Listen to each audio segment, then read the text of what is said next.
Assalamualaikum warahmatullahi wabarakatuh. Alhamdulillahi rabbil alamin. Wassalatu wassalamu ala rasulillah wa ala alihi wa ashabihi ajma'in wa ba'd.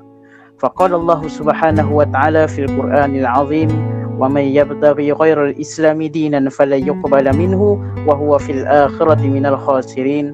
Qala rabbi shrah li sadri wa yassir li amri wahlul 'uqdatam min lisani yafqahul qawli wa ba'd. Alhamdulillah, bersyukur kepada Allah Subhanahu Wa Taala pada ketika ini, hari ini, saat ini, waktu ini kita dapat lagi bersama-sama menghirup udara yang diberikan oleh Allah Subhanahu Wa Taala dan dapat sama-sama untuk kita sedikit masa kita luangkan untuk mendengar satu perkongsian yang sangat menarik pada minggu ini.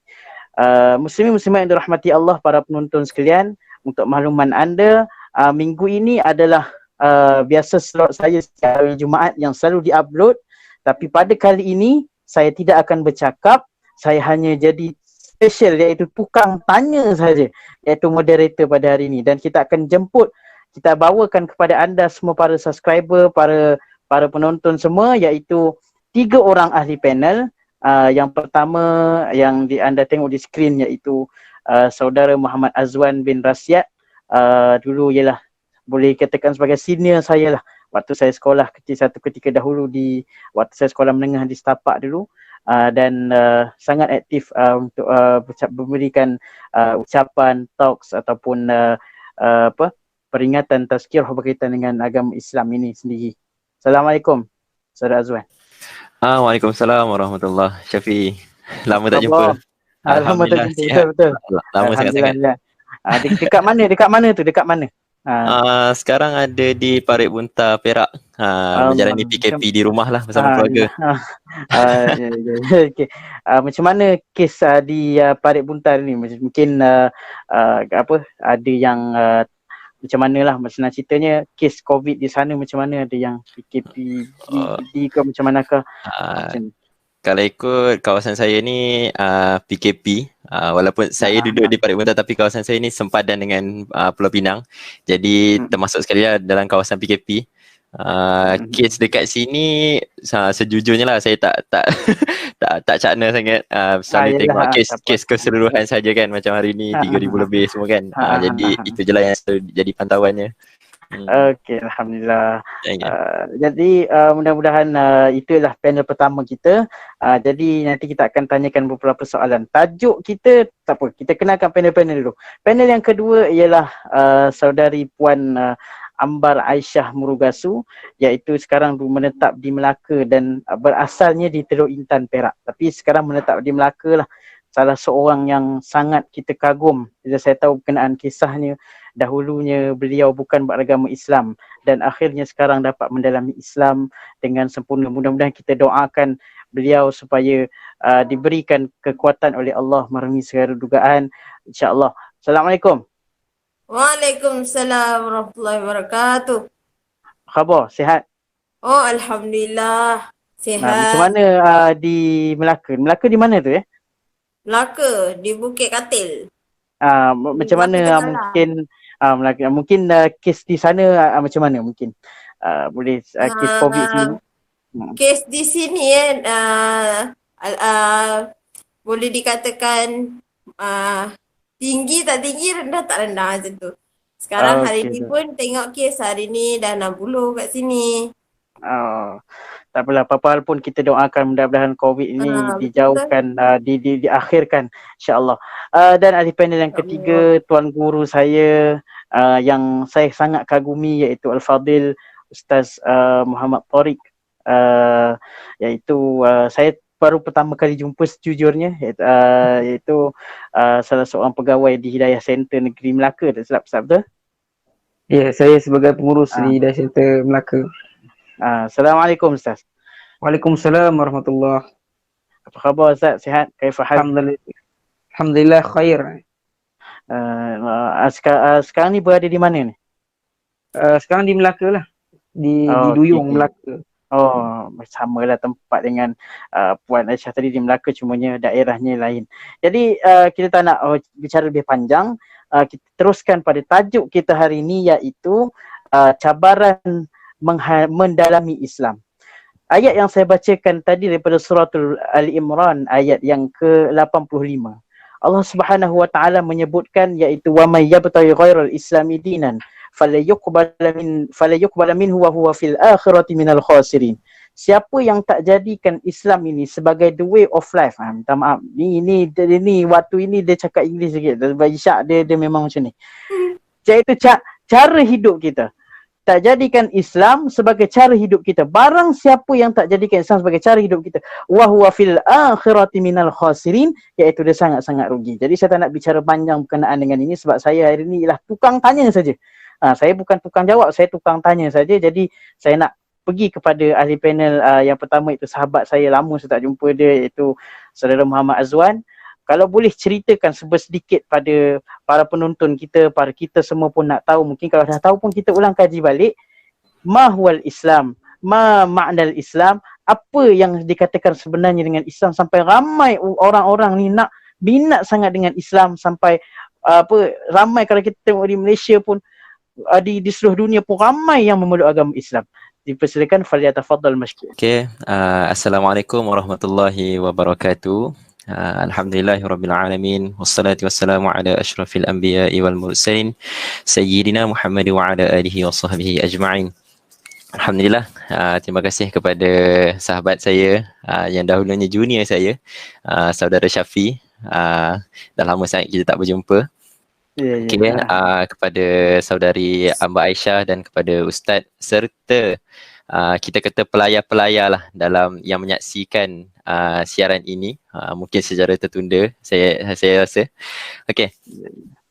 Jika kita lihat kepada tajuk yang diberikan mengenai cabaran mendalami Islam itu sendiri, saya nak sentuh terlebih dahulu berkaitan dengan apa itu Islam sendiri. Jika kita lihat daripada segi bahasa, Islam itu boleh kita katakan suatu agama yang kita katakan ianya patuh dan juga pasrah, tunduk dan juga pasrah. Makna kata, bila kita berada dalam agama Islam ini, setiap apa yang kita lakukan, setiap apa yang kita kerjakan di dunia ini merupakan suatu perkara yang dah ditakdirkan, dan kita perlu taat kepada setiap apa yang dah disuruh, iaitu perintah daripada Allah. Dan panduan kita adalah Al-Quran dan Sunnah Rasul itu sendiri. Jika kita relatekan dengan keadaan dunia sekarang lah yang menghadapi pandemik COVID-19 ini sendiri kan, ini merupakan ujian daripada Allah yang Allah turunkan untuk kita kata nak uji kita sejauh mana kesabaran kita. Allah nak tengok sejauh mana kita kata kita nak menjalani kehidupan yang kita tak pernah jalani sebelum ini. Ini mungkin macam saya sendiri dah 24 tahun. Ini merupakan pengalaman yang mungkin kita tahun 2020 yang kita gembar-gemburkan dengan tahun yang wow kita kata. Tapi dengan kuasa Allah kita kata semuanya berubah. And dihadirkan satu virus dan kita tengoklah macam mana kita nak handle dengan virus ini. Okey. Itu kita katakan kalau kita nak relatekanlah dengan Islam itu sendiri, dan kita sebagai hamba Allah, kita perlu tunduk dan pasrah dengan apa yang Allah dah tentukan kepada kita. Saya teruskan lagi. Islam itu sendiri tidak berdiri dengan hanya kita kata tunduk dan pasrah kepada Allah. Tak cukup sekadar itu, tapi Islam itu hadir dengan kita kata 5 teras yang utama yang menjadikan kita ini selaku umat Islam dan kita mentauhidkan Allah. Jika dilihat daripada segi istilah Islam itu sendiri, daripada pengistilahannya, Islam itu adalah satu ajaran yang dibawa oleh Nabi Muhammad SAW yang mengajak kita untuk mentauhidkan diri kepada Allah. Hanya Allah menjadi yang nombor satu, hanya Allah yang berhak disembah dan tiada sekutu baginya. Okey, kita lihat kepada teras yang menjadikan Islam itu berdiri dengan teguh. Kita lihat kepada yang pertama, iaitu dengan kalimah syahadah itu sendiri. Dengan kalimah asyhadu an la ilaha illallah wa asyhadu anna Muhammad Rasulullah. Tiada Tuhan yang disembah melainkan Allah dan Nabi Muhammad itu pesuruh Allah. Itu merupakan iktikad kita selaku umat Islam, dan kita kata itulah yang membezakan kita dengan agama-agama lain, dan itu iktikad kita meyakini bahawa Allah itu satu dan Nabi Muhammad selaku pesuruh Allah yang menyampaikan risalah-risalah Allah kepada kita sehingga ke hari ini. Walaupun 1400 tahun dahulu Nabi telah meninggalkan kita, tetapi apa yang dibawa oleh Nabi sampai kepada kita sehingga ke hari ini, sehingga kita dapat memeluk agama Islam yang kita lakukan seperti sekarang. Yang keduanya, solat 5 waktu. Kita kata solat ini kita lakukan sehari semalam, 5 waktu, subuh, zuhur, asar, maghrib dan isyak. Kita lakukan dengan tanpa jemu. Kenapa kita solat?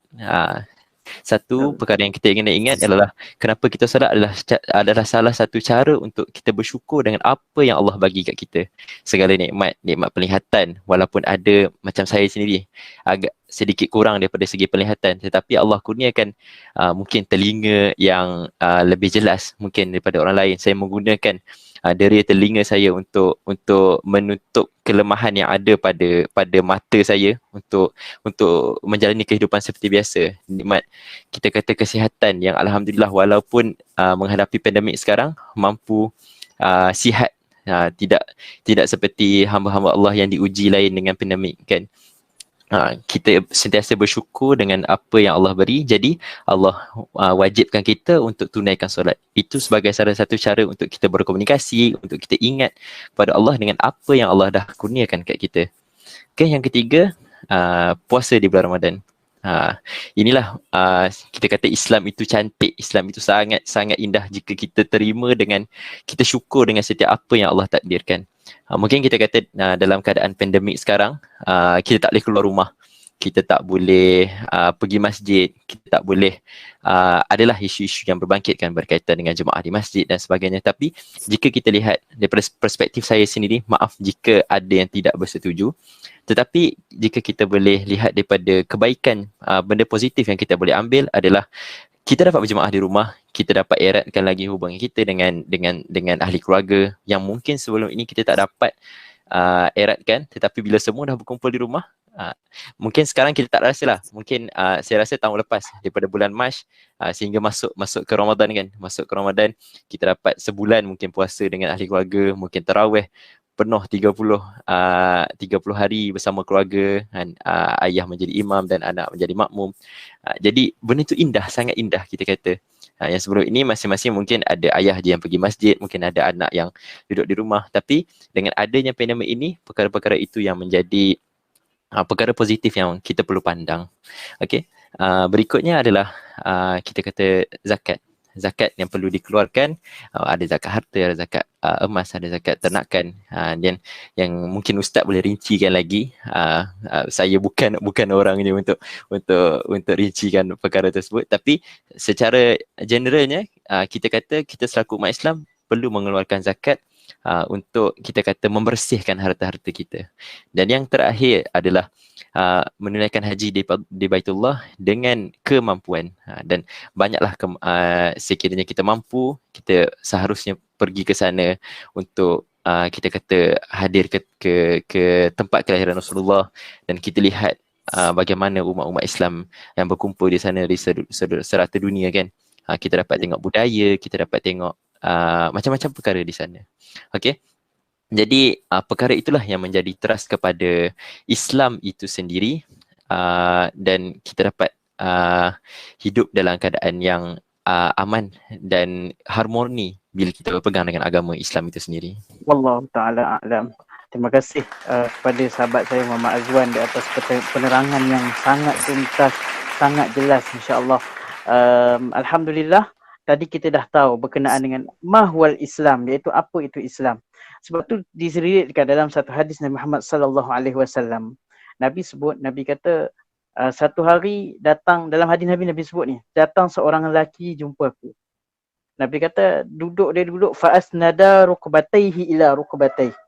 Kemudian dia tanya, maksudnya ialah dia datang kat Nabi tu, dia duduk berlutut dengan Nabi. Bertemu lutut. Kemudian dia pun tanya kepada Nabi. Hadis ni panjang tapi kita ambil yang relate dengan tajuk kita hari ni. Dia tanya pada Nabi, mahwal Islam? Apa itu Islam? Kemudian dijawab oleh Nabi sebiji apa yang sahabat kita Muhammad Azwan tadi terangkan pada kita tadi, iaitu asyhadu an la ilaha illallah wa asyhadu anna Muhammadar Rasulullah wa aqimus salah wa ita'iz zakah wa saumu Ramadan wa tahujjal bait wa in istata'a alaihi sabila. Sebiji dia terangkan. Jadi ini ialah teras kepada Islam itu sendiri.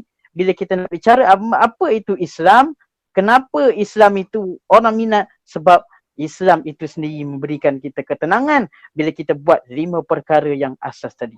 Kita tak bicara panjang, tapi the basic is 5 perkara yang asas tadi. Saya nak pergi kepada ahli panel yang kedua, Masya Allah, sahabat kita, saudari Puan Ambar Aisyah.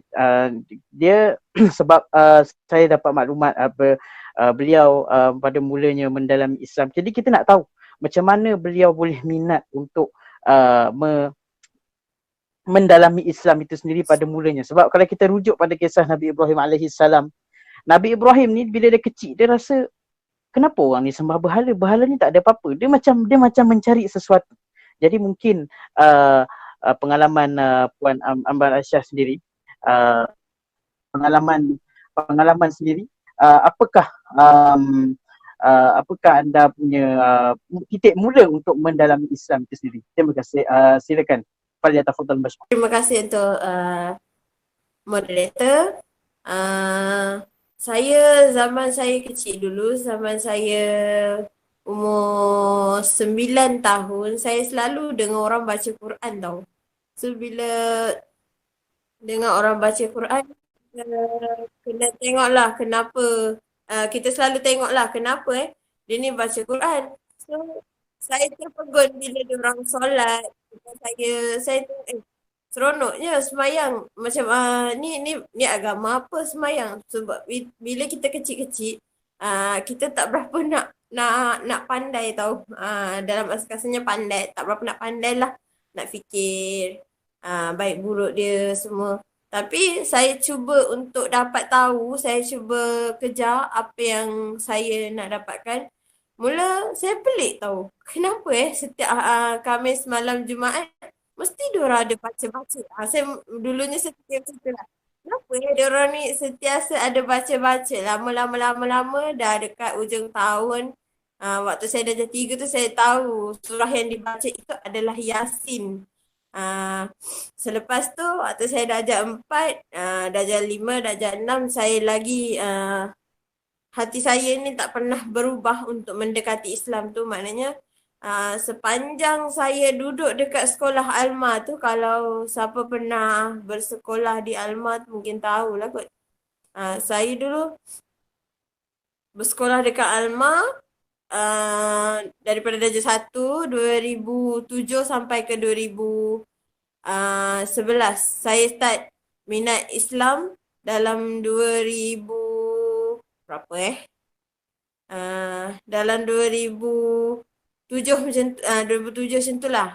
Waktu saya darjah 1 cuma tak berapa pandai. Bila nak tahu, lebih tahu tu waktu saya darjah 3 lah. Selalu dengar orang baca Yasin, selalu dengar orang baca Quran. Selepas tu waktu saya darjah 6 mereka ni ada buat solat hajat untuk UPSR children, untuk periksa tu. Saya lebih nak tahu dan saya nak sembahyang sekali, saya dihalang. Okeylah, mungkin waktu tu kita kecil lagi, cikgu tak bagi kan. Saya tingkatan 1, saya masuk ke setapak. Alhamdulillah, agama yang saya kejar ni, Islam ni, alhamdulillah waktu saya nak belajar lebih mendalam tentang Islam, ramai kawan-kawan yang support dan ada je cikgu yang tak support kan. So itu perkara biasa bagi saya. Saya lebih mengetahui Islam, saya belajar cara solat, saya belajar cara baca Al-Quran dari saya umur saya tingkatan 1 lagi. Dari umur saya 13 tahun lagi. Saya baca Quran sampailah ke satu masa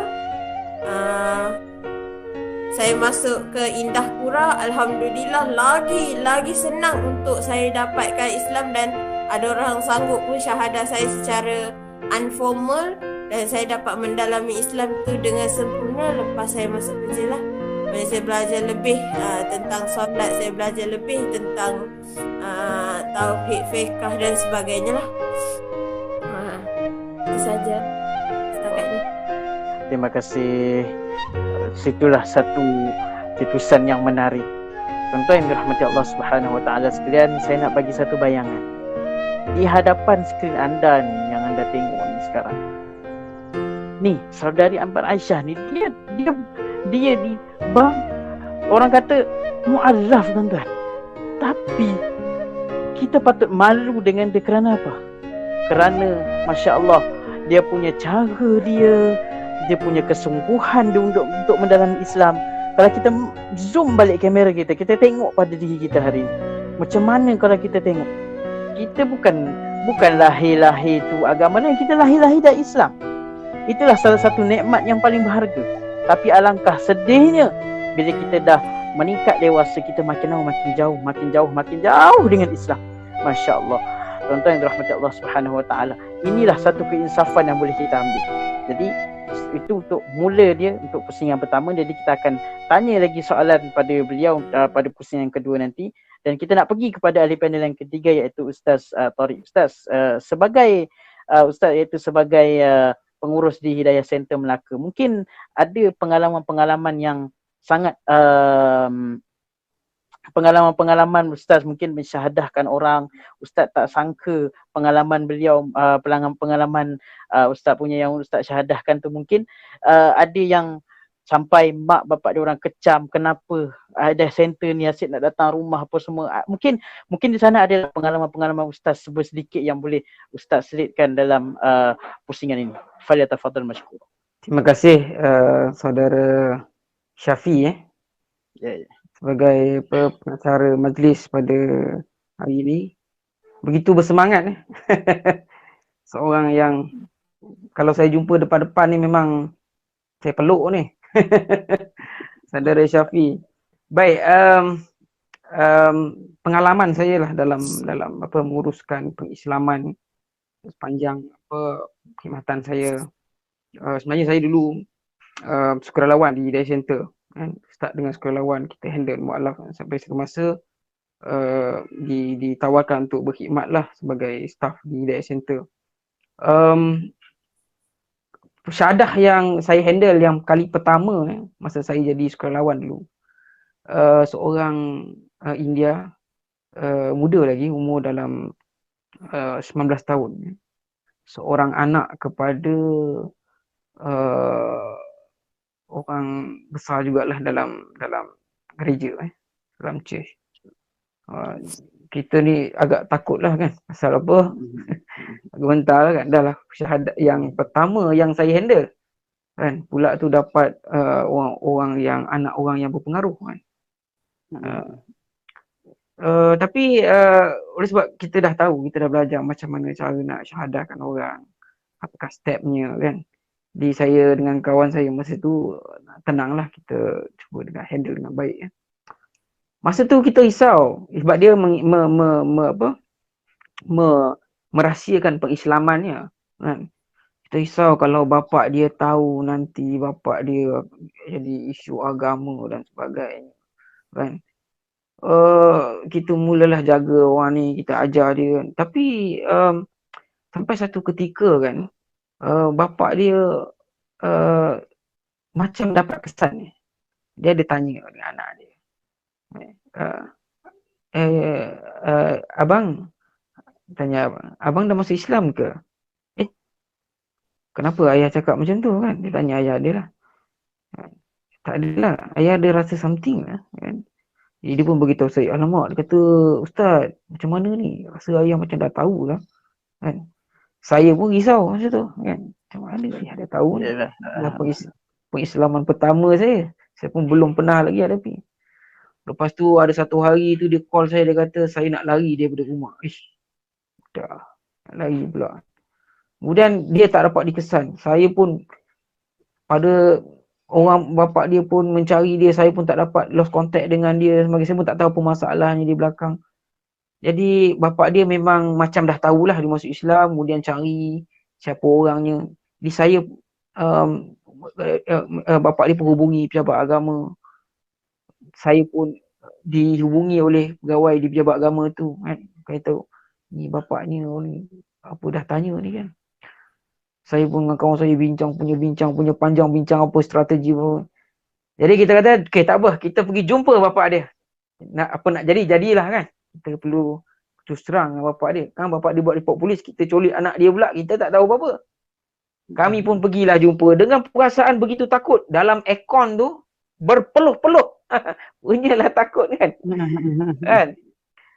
Saya masih suka lawan je kan. Kita bukan orang besar pun, orang biasa-biasa je pada ketika itu.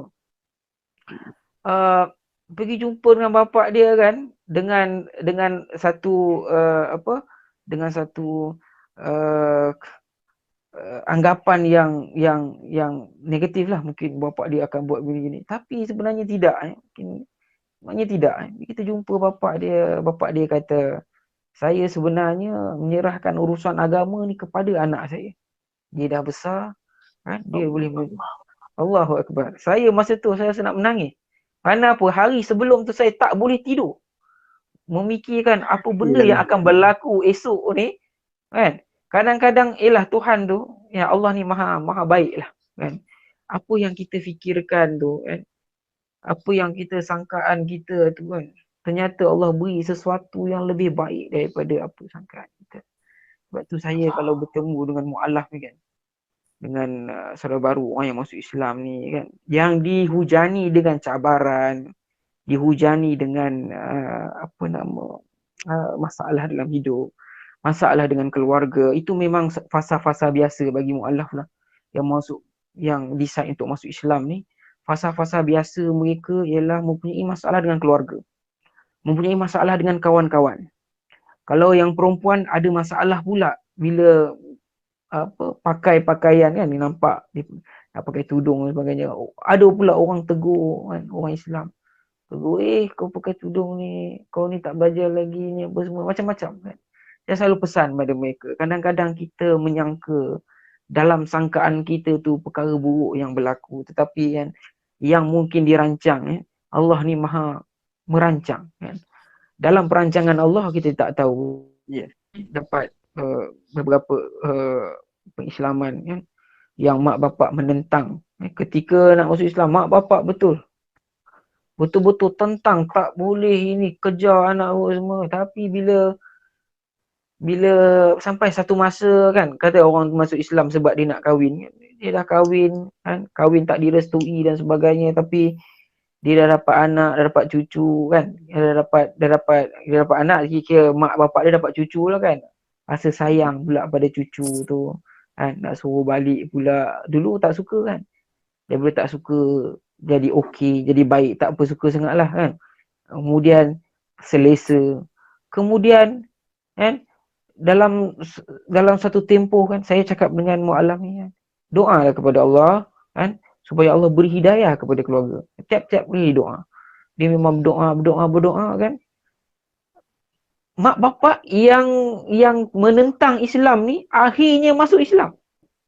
Ini dah banyak kali berlaku lah. Sebab tu saya pun pernah bercakap dengan Aisyah kan. Mbak Aisyah, doakanlah ahli keluarga supaya meluk Islam. Satu hari kita tak tahu kan, hidayah ni milik Allah kan. Hidayah ni milik Allah kan. Kita tak tahu. Kita doa dan kita berusaha. Tunjukkan akhlak yang baik pada ahli keluarga kan. Jangan menimbulkan sensitiviti kan. Cari persamaan kan. Itu dakwah yang terbaik lah kan. Seorang anak tu kalau dengan mak bapaknya, sama ada dia Islam atau tak Islam, wajib untuk dihormati kan. Itu hak seorang bapa, seorang ibu untuk dihormati kan. Sama ada mereka membalas dengan tidak baik atau apa, itu urusan mereka dengan Tuhan kan. Kita dengan mereka urusan kita ialah, tanggungjawab kita adalah untuk menghormati dan untuk menyantuni mereka yang selayaknya mereka dapat. Dalam pengalaman saya handle pengislaman ini, orang yang masuk Islam ni, dia pintu hidayah ni banyak kan. Ada orang masuk Islam kerana dia belajar, dia mengenali kawan-kawan yang Muslim daripada kecil macam Aisyah. Ada yang mengkaji dengan mendalam sehingga menjumpai satu ragu-ragu tentang agama yang lama, kemudian mencari kebenaran, akhirnya berjumpa Islam. Ada yang mencari-cari calon kan, akhirnya terjumpa calon orang Islam, maka berminat pula kan Masuk Islam pintu hidayah ni banyak. Kan? Ada yang masuk Islam sebab nak bercerai pun ada. Kan? Dah kahwin tak suka suami. Nak cerai secara sivil nak kena bawa pergi mahkamah. Kan? Tak apa. Dengar cakap kawan dia, kau masuk Islam. Settle. Kau boleh pisah dengan suami kau. Kan? Dia bukan nak masuk Islam sangat. Tapi ini Allah tentukan pintu hidayah dia. Dia masuk Islam rupanya tak boleh keluar. Tak boleh keluar. Dia baru tahu lepas masuk Islam tak boleh keluar. Dan dia mengaku dia masuk Islam kerana bukan kerana nak kahwin, bukan kerana memilih Islam. Ada masuk Islam kerana nak lari daripada masalah. Tapi inilah pintu hidayah, kan? Yang Allah telah tentukan kepada dia. Maka dia kekal dalam Islam, dia dapat belajar dengan baik, kan? Dan dia kata inilah jalan yang mungkin Tuhan telah tentukan. Kan? Mereka diuji dengan ujian yang begitu hebat. Wazul ziru, digoncangkan jiwa mereka. Hatta sehingga yaqulal rasul walladzina amanu, sehingga berkata Rasul dan orang-orang yang beriman di kalangan mereka, mata nasrullah, bilakah akan sampai pertolongan Allah? Dan Allah jawab apa? Ala inna nasrallahi qarib. Sesungguhnya pertolongan Allah itu dekat. Jadi dalam kita menghadapi cabaran ni, kita kena tengok apakah kita akan rasa kita ni dah boleh nak masuk syurga, sedangkan ada orang-orang yang terdahulu ataupun orang lain daripada kita yang ujiannya sangat hebat, kan? Sehingga mereka bertanya bila kan? Tak tahan dengan ujiannya bila kan? Dan Allah kata kan, pertolongan Allah itu dekat. Ini adalah satu jaminan ataupun satu berita gembira yang Allah berikan kepada kita untuk menyedapkan hati kita, untuk mengubati hati kita apabila kita ditimpa ujian dan cabaran di dalam hidup, dalam mendalami Islam, kan? Bahawa kita kena tahu bahawa sentiasa positif, sentiasa yakin bahawa pertolongan Allah itu dekat. Ala inna nasrallahi qarib. Ketahuilah bahawa sesungguhnya pertolongan Allah itu dekat. Cukup dulu setakat ini. Saya serahkan semula kepada moderator. Wallahu a'lam. Alhamdulillah. Terima kasih kepada Al-Fadil Ustaz Farid di atas kupasan yang masya-Allah, pengalaman, dan saya rasa saya pun tak mampu buat seperti Ustaz untuk mendakwahkan orang. Tapi apa hal pun, dakwah ini sebenarnya tanggungjawab kita semua. Sebab kuntum khaira ummatin ukhrijat linnas ta'muruna bil ma'ruf wa tanhauna 'anil munkar. Kita kena dakwah ke orang, tinggalkan perkara-perkara yang mungkar dan ajak orang kepada kebaikan. Dan fastabiqul khairat, iaitu kita semua kena berlumba-lumba, ajak orang berlumba-lumba kepada kebaikan. Masya-Allah, kupasan yang sangat menarik. Saya bila sebut benda ni saya teringat Al-Fadil, seorang ustaz yang terkenal di Kedah juga, iaitu Ustaz Shah Syamugam. Dia ni para hadirin sekalian dan sahabat-sahabat semua, dia ni memeluk 4 agama. Mula-mula dia asal Buddha, kemudian dia pergi ke Hindu, kemudian dia pergi ke Bahai, kemudian dia pergi ke Kristian, dan akhirnya dia memeluk Islam. Masya Allah, dia sebenarnya dalam hidup dia mencari kebenaran. Macam tadi lah kita sebut, kita tak tahu, macam katakan orang yang lahir dalam keadaan bukan Islam, kita pun tak jangka dia akan masuk Islam, dan mereka sendiri pun tak jangka mereka akan masuk Islam. Pasal tu Nabi nak mengislamkan bapa saudaranya Abu Talib pun, Nabi suruh, wahai Abu Talib, wahai bapa saudara kamu, ucap. Nabi kata, Abu Talib kata apa? Wahai Muhammad, aku tak nak tinggalkan agama. Kemudian Nabi sedih ketika Abu Talib meninggal itu. Abu Talib wafat. Kemudian turun ayat Quran tadi kita sebut hidayah milik Allah. Apa ayat Quran yang diturunkan? Iaitu suratul Qasas ayat 56. Innaka la tahdi man ahbabta walakinallaha yahdi man yasha. Pertolongan hidayah Allah ini, hidayah ni milik Allah. Tak ada siapa yang boleh bagi dah. Saya tak boleh bagi daya. Hatta Nabi pun tak boleh bagi daya pada pakcik Nabi, bapa saudara Nabi, iaitu Abu Talib. Para hadirin yang dirahmati Allah sekalian, pejam celik kita dah sampai ke pusingan yang ke-20. Kita berancang 20 pusingan. Tapi kita dah sampai ke pusingan yang ke-20 ya. Lawak saja pusingan yang kedua pada hadirin semua. Jadi pusingan yang kedua, insya-Allah kita nak kembali balik kepada saudara Azwan. Mungkin bila kita tengok tadi macam-macam cerita orang mendalami Islam apa semua, adakah Allah ditinggalkan macam tu saja. Maknanya kata tak ada ganjaran bagi mereka ke apa benda. Dan apa yang dikatakan indah sangatnya Islam ini. Mungkin yalah macam cerita tadi, akhirnya diorang ini mereka ini dapat kebenaran apa semua, dapat hidayah, dan keluarga mereka diberikan kebahagiaan. Ada yang keluarga memeluk agama Islam. Mungkin apakah lagi ganjaran-ganjaran yang diberikan oleh Allah ataupun keindahan-keindahan yang mereka akan dapat mungkin. Falyatafaddal mashkura. Okey, terima kasih kepada Saudara Syafi sekali lagi. Ya Allah, saya sangat terkesan dengan cerita Aisyah dan juga pengalaman Ustaz sendiri dalam mengislamkan saudara baru kita, terutamanya Aisyah. Macam mana semangat yang Aisyah kekalkan daripada kecil sampailah berjaya memeluk agama Islam. Saya sangat terkesan dengan perkara itu.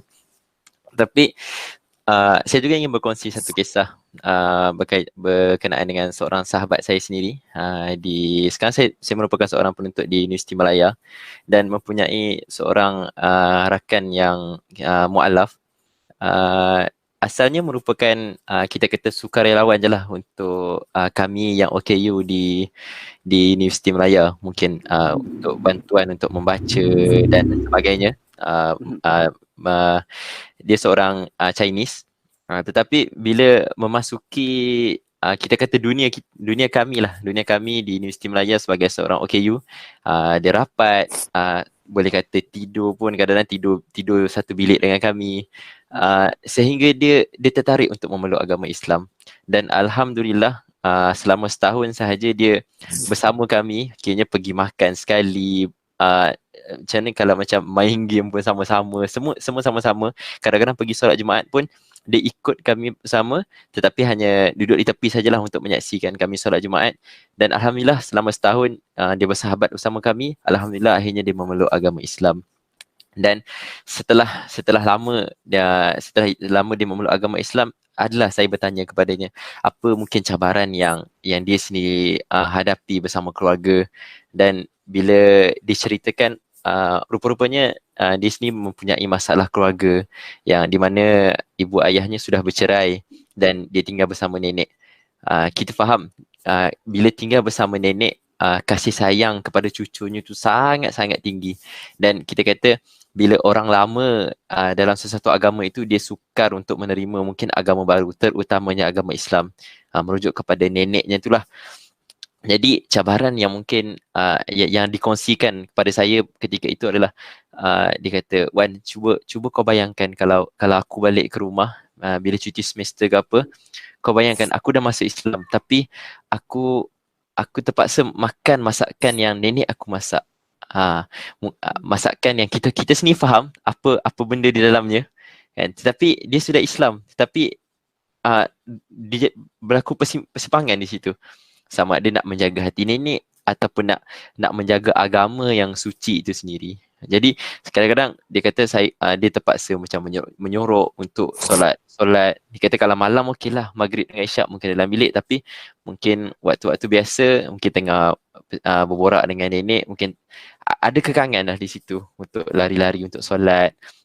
Dan sehingga ke hari ini dia masih lagi menyembunyikan pengislamannya. Dan dia apa-apa saja berkongsi bersama kami lah, rakan-rakan OKU di Universiti Malaya, yang berkaitan dengan kisahnya, apa yang masalah yang dihadapinya, macam mana semua kan, sedihnya semua tu. Okey, berbalik kepada soalan yang diajukan kepada saya. Berdasarkan pemahaman secara umum saya lah, kita kata benda yang paling besar dikurniakan kepada kita selaku umat Islam adalah pengampunan Allah itu sendiri. Pengampunan Allah dan redha Allah itu sendiri yang kita selaku umat Islam impikan sangat-sangat. Kalau tak ada redha Allah, kita tak masuk ke syurga. Kalau tak ada pengampunan Allah, kita merupakan seorang yang tak ada nilai pun. Dan kerana Allah hanya memandang kepada takwa, bukan kepada kita punya fizikal, bukan kepada kita punya kelebihan. Kerana kita tak ada apa-apa. Semua kelebihan, semua yang hebat, semua hanya pada Allah. Kita kata macam pelakon je di dunia ini. Dan pengampunan Allah tu yang saya rasa sangat-sangat besar untuk Allah kurniakan. Tak kiralah kepada kita yang dah lama masuk Islam dan yang mungkin saudara-saudara baru yang masuk ke dalam agama kita. Tak kiralah umur berapa pun.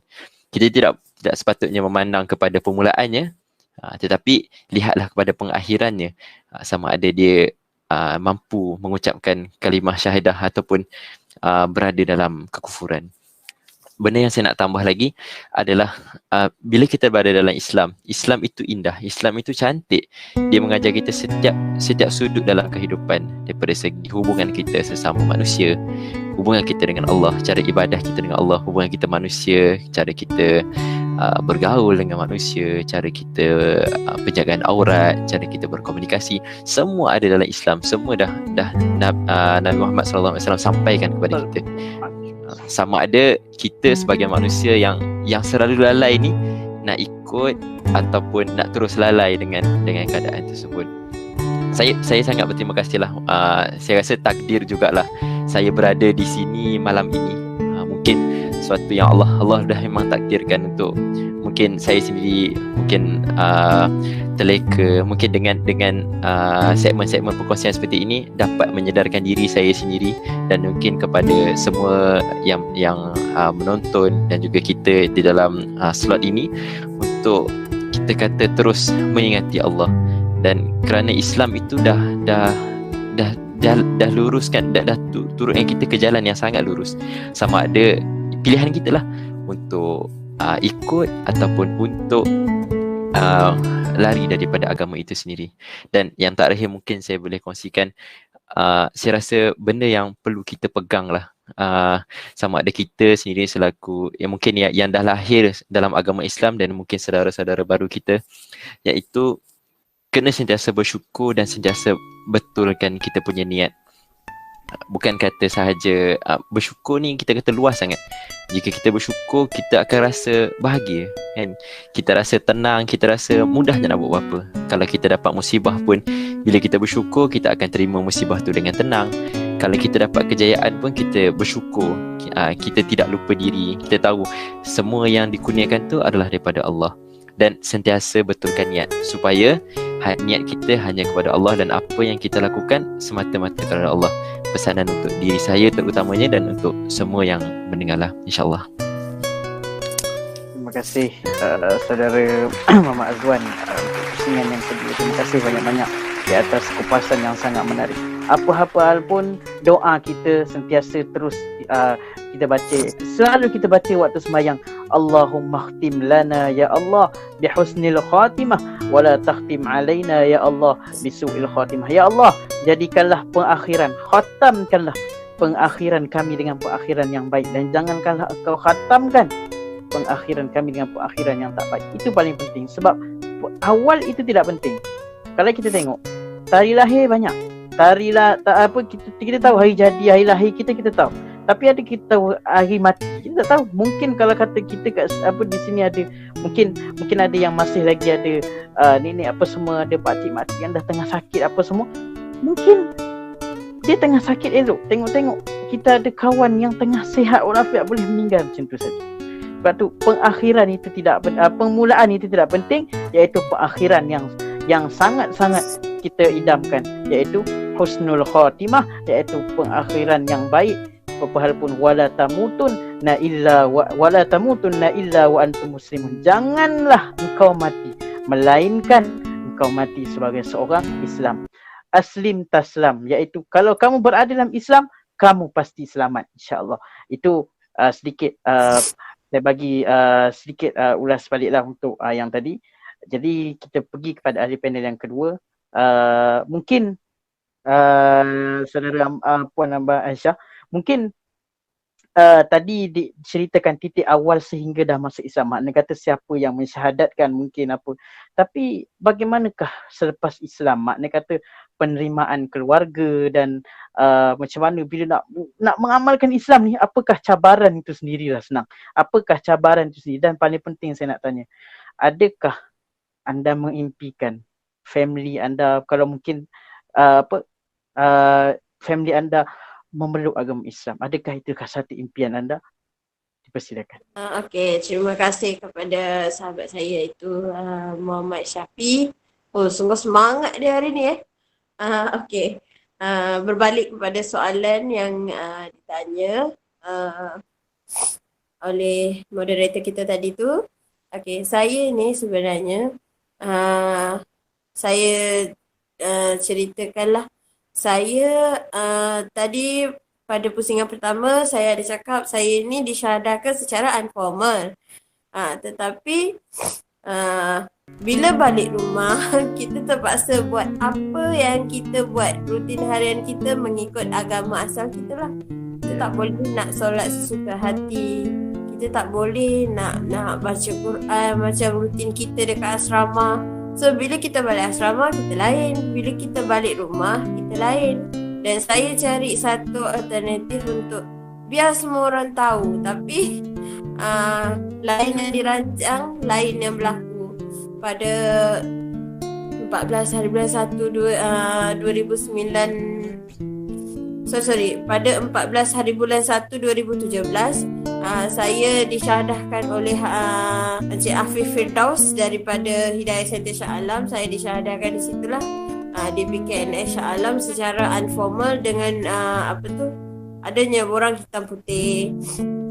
So bila hitam putih saya rasa mudahlah untuk saya amalkan Islam dan saya tak mampu lagi untuk tipu diri saya. Ternyata saya tewas. Bila saya balik rumah, saya try untuk solat semua, tak boleh. Ibu saya dia cepat tangkap. Dia memang ramai kawan Melayu. So setiap kali saya dapat solat pun waktu isyak dan subuh sahaja. Selebihnya tu semua saya tak dapat. Sebab dia tak bagi saya masuk bilik. So bila tak masuk bilik macam mana nak solat kan? Masa tu sehingga penghujung tahun 2017 tu Alhamdulillah Allah temukan saya dengan suami saya. Suami saya time tu datang membantu untuk minta tolong pada Hidayah Center minta tolong kepada Hidayah Center untuk bagi tahulah kisah sebenar tentang saya. Cuma time tu ibu saya dia still dia macam dah dapat hidup something tau. Dia macam dapat tahu yang anak dia ni macam pelik sikit perangai. Sebab keluarga saya ni dia tak ada suka makan dia pelik tu tak. Cuma dia orang ni suka pergi restoran Cina dan saya tak minat. Saya macam tak minat lah. Saya tak berapa gemar untuk ikut diorang. So daripada situ diorang macam dapat hidup something. Kenapa Amba ni pelik perangai dia. Dia tak macam ni pun dulu-dulu. Pergi mana pun dia ikut je. Sekarang ni kita suruh buat sesuatu yang tak kena pada dia tak nak. Kadang-kadang orang panggil saya pergi kuil pun saya tak pergi. Kalau saya pergi pun saya matikan diri kat situ je. Saya duduk tepi dinding macam tu je lah. Tak amalkan dia punya cara sembah dan sebagainya. Dan pada 2 hari sebelum raya waktu 2017 tu Hidayah Center Perak datang ke rumah untuk beritahu ibu saya hal sebenar. Pada masa tu memang ibu saya down habis lah. Pada dia kita bukan masuk Islam, kita masuk Melayu. Pada dia tetapi Alhamdulillah ayah saya dan nenek saya memberi sepenuh sokongan untuk saya mendalami Islam ni dengan lebih sempurna. Nenek saya juga telah mencadangkan tahfiz untuk saya belajar dan ayah saya pun bersetuju. Akhirnya mereka hantar saya ke tahfiz untuk saya belajar ilmu agama ni lah. Saya dapat menghafal Quran, dapat menghafal juz amma. Walaupun tak lama 2 bulan, tetapi Alhamdulillah banyak manfaat yang kita dapat dekat tahfiz tu. Di Kuang, kalau pernah dengar nama tahfiz tu, Lil Aitam lah, di Kuang sana.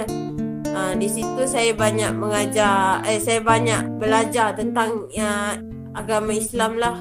Pada masa yang sama, pada waktu umur saya 9 tahun dulu sampailah umur saya 20 tahun ni, banyak kawan-kawan yang support. Terima kasih kepada kawan-kawan tu.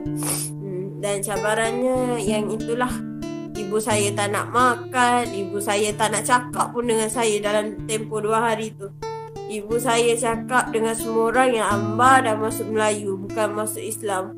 Alhamdulillah, saya rasa bersyukur bila Allah bagi kekuatan untuk saya pergi dekat mak saya. Saya cakap dengan dia, "Mak, saya tak tukar bangsa, saya cuma tukar agama sahaja. Saya cuma berubah daripada Hindu ke Islam sahaja. Saya tak tukar langsung bangsa saya. Saya still India," saya cakap dengan dia. "Nama bapa saya still Murugaso. Saya tak tukar sikit pun." Bila saya bagi penerangan dekat ibu saya cakap saya tak masuk Melayu, saya cuma masuk Islam. Banyak kalilah saya cakap dengan dia, saya yakinkan dia. Alhamdulillah dia boleh terima. Dan dia juga menghantar, dia tak hantar saya ke tahfiz, cuma dia bagi kebenaran lah untuk saya masuk ke tahfiz. Alhamdulillah, selepas saya masuk Islam juga, kasih sayang antara saya dengan ibu saya kembali terjalin. Dulu waktu saya bersekolah, ibu saya nak pegang tangan saya pun tak nak. Nak hantar saya balik asrama tu cukup berat bagi dia. Bagi dia, saya ni anak yang tak nampak, susah nak buat benda. Tapi Alhamdulillah, selepas saya masuk Islam, Islam itu telah mengubah ibu saya, telah melembutkan hati saya untuk menerima saya. Dan Alhamdulillah sekarang saya menjadi satu anak, menjadi anak yang sangat-sangat diperlukan. So bila satu hari tak call, saya memang boleh nangis dan dia sendiri pun boleh tak boleh lah. Alhamdulillah, Islam itu indah yang sebenarnya. Saya rasa itu sajalah. Allah, terima kasih atas kupasan yang diberikan. Nak tanya sikit, mungkin anda Mbak Aisyah, mungkin apabila dah begini mesti anda mengidamkan kan ibu anda memeluk agama Islam apa semua, betul tak? Itu betul. Sebenarnya saya sentiasa mendoakan ibu saya memeluk agama Islam. Bukan sekadar ibu saya nak ayah saya, nenek saya, kakak saya, adik saya dan seluruh ahli keluarga saya, kalau boleh saya nak mereka ni sama-sama masuk Islam. Tak ada orang yang lain yang paling gembira lah kalau mereka ni masuk Islam sama-sama dengan saya. Tetapi itulah hidayah tu milik Allah. Kita mampu mendoa dan mengajak sahaja. Cuma kita tak boleh memaksa secara drastik. So kita kena ajar secara slow-slow lah. Dan saya juga minta doa daripada kawan-kawan, daripada panel-panel yang ada, daripada moderators. Amin, insyaAllah, amin. Doakan ibu ayah saya, semua ahli keluarga saya, semoga dikurniakan Islam dan mereka juga dapat mengamalkan Islam dan menerima Islam dengan hati yang terbuka, insyaAllah. Amin. Amin ya Rabbal Alamin. Amin ya Rabbal Alamin. Terima kasih di atas jawapan yang diberikan. Masya Allah tuan-tuan dan puan sekalian. Tapi apa-apa hal pun memang satu perkara yang dugaan seorang mu'allaf ini memang banyak. Ustaz ceritakan kita tadi banyak perkara. Tapi saya tertarik dengan bila dia cakap tadi. Dia kata kau bukan masuk Islam, dia kata kau masuk Melayu, dia David. Saya teringat satu cerita lah. Salah seorang ni dia mu'allaf jugalah, dia ceritakan dari Ustaz Usam lah dalam kuliah dia, Ustaz Usam Kedah. Dia kata dia sembunyikan keislamannya.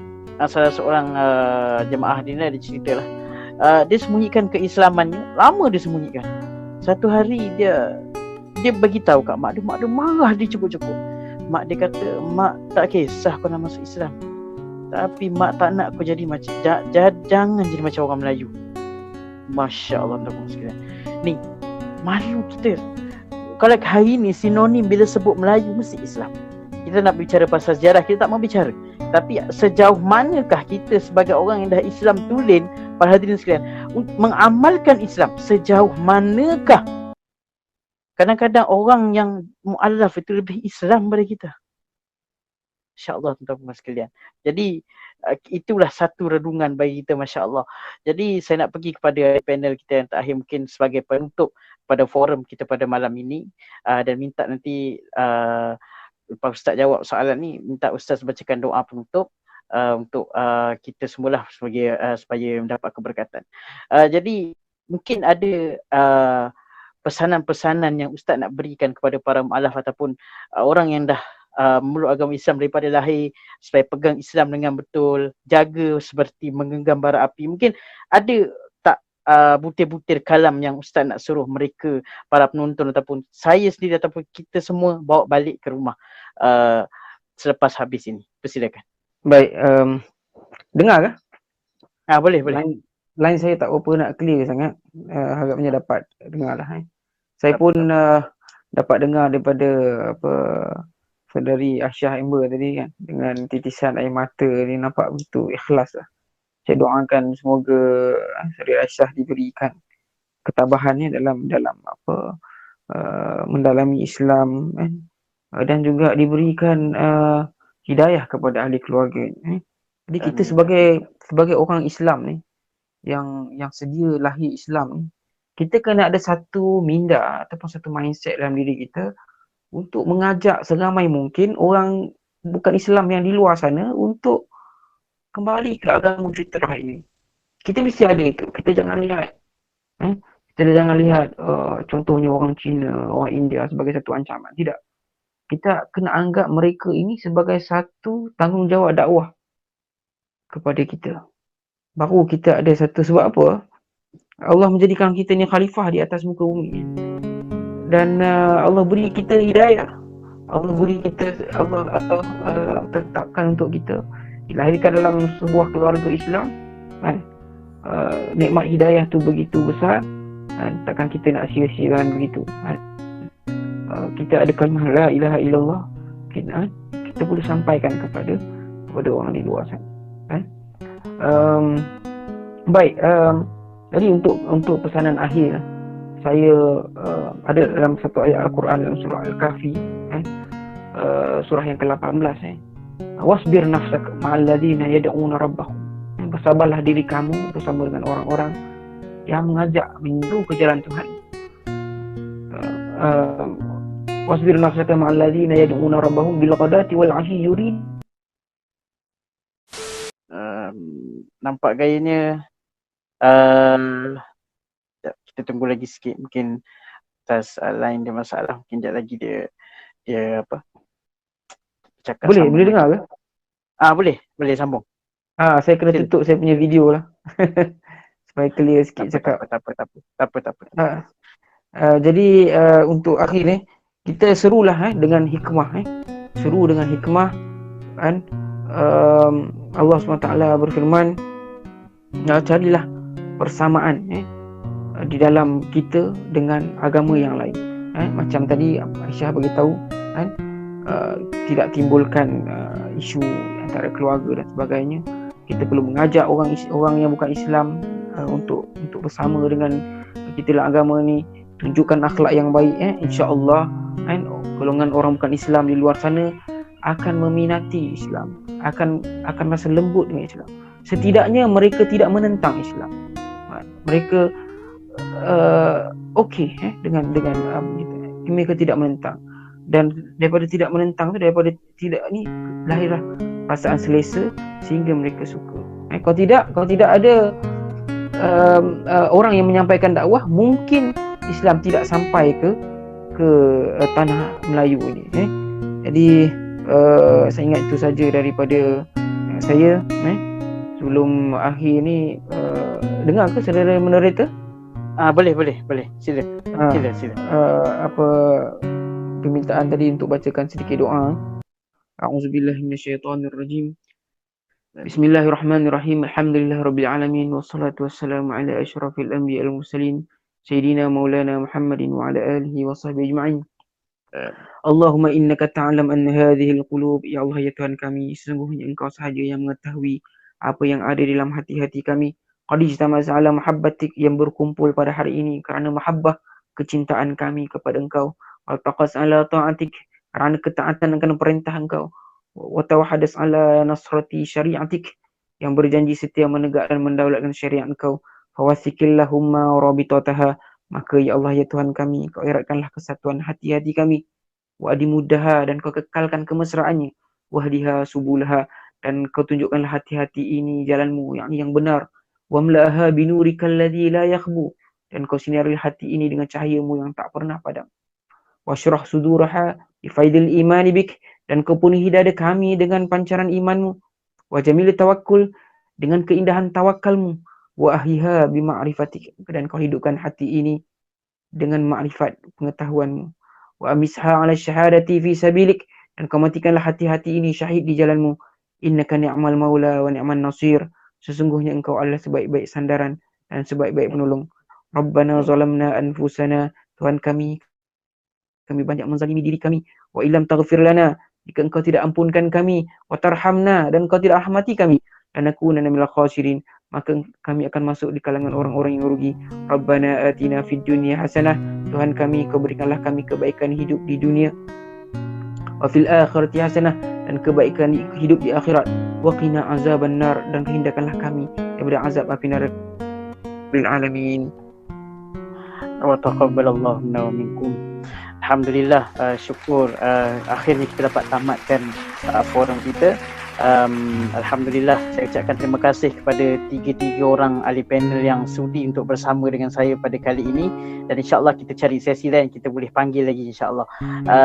Alhamdulillah, akhirnya kita dah tamat, dan akhirnya saya tutup dengan kalam dengan dua kerap pantun, iaitu pergi ke Dubai membeli Maroko.